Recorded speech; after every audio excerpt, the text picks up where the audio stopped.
한 주간 기독교계 이슈를 살펴보는 시간입니다. 기독교연합신문 이현주 기자와 함께합니다. 안녕하십니까?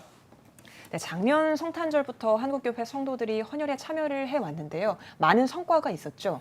네, 헌혈운동을 통해서 한국교회 저력 있는 한국교회다 이런 생각이 좀 들었는데요. 코로나 발생 이후에 사회적 거리두기가 강화되면서 단체 헌혈이 많이 취소가 됐고요. 대학가는 사실상 학생이 없는 상태였습니다. 군부대 헌혈도 예전 같지 않아서 국내 혈액 보유량이 3일치에 못 미치면서 주의와 경계를 오가서 곤혹을 치렀다고 하는데요. 이런 소식을 듣고 한국교회가 헌혈운동을 시작을 했었습니다. 감리교, 침례교, 또 예장백석, 성결교처럼 이렇게 교단 차원에서 헌혈운동을 시작을 했고요.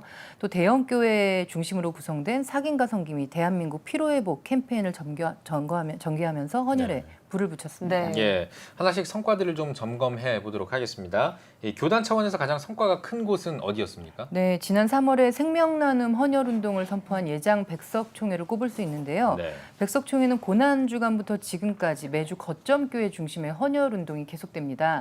지금까지 3천 명이 넘는 성도들이 헌혈에 참여를 했는데요. 백석총회 헌혈운동의 특징은 전국 단위로 진행된다는 점, 또 일회성이 아니라 매주 두세 개 교회에서 꾸준한 헌혈이 진행되는 것이 특징입니다. 백석총회는 생명나눔 헌혈운동을 통해서 지역사회에 교회의 이미지를 새롭게 하는 성과도 거뒀는데요. 전도지를 만들어서 헌혈을 독려하고 지역 주민들과 헌혈에 함께하면서 교회의 사회적 책임을 세상에 알리면서 소통을 하고 있었습니다. 네. 연세중앙교회 같은 경우에 단일교회 규모로 가장 헌혈을 많이 해서 또 화제가 됐죠. 네, 저도 좀 깜짝 놀랐는데요. 연세중앙교회는 지난 3월하고 6월 두 차례에 걸쳐서 헌혈 캠페인을 했었습니다. 네. 3월에 헌혈버스 8대를 동원했는데 미처 헌혈을 못하고 돌아선 성도들이 많았다고 하고요. 그래서 6월에는 아예 대한적십자사와 한마음혈액원 두 곳에서 버스 19대를 동원을 해서 의료진만 한 70여 명이 참여해서 헌혈을 했습니다.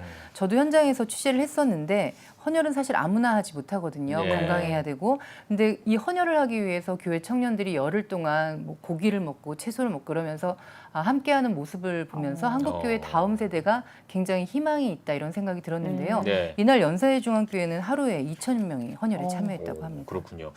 지금 말씀을 이어서 대한민국 피로회복 캠페인도 큰 성과를 거뒀다고 들었습니다. 네, 얼마 전에 결산 기자회견을 한번 했는데요. 예. 대한민국 피로회복 캠페인은 서울과 수도권 대형교회 15개가 연합해서 예. 지난 연말 성탄절부터 부활절까지 진행을 했습니다.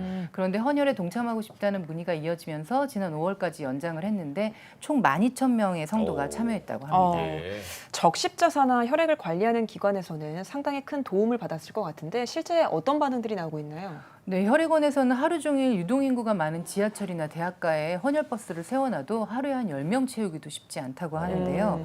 헌혈버스가 하루에 제일 많이 하면 한 40명까지 할 수 있다고 합니다. 근데 네. 교회 단위로 하면서 이러한 40명 목표량을 채울 수 있어서 정말 보람되다고 말을 했고요. 예. 코로나 장기화로 혈액 수급이 불안정한 상황이 계속되고 있는데 혈액원 측은 혈액 공급 부서와 병원이 아침마다 실갱이를 할 정도다 이렇게 하소연을 했습니다. 예. 그런데 이렇게 교회가 하는 헌혈운동, 또 생명나눔 헌혈운동과 피로회복 캠페인 같은 것들이 기폭제가 돼서 우리 사회에 시너지 효과가 나타나고 있다고 말을 했습니다. 네.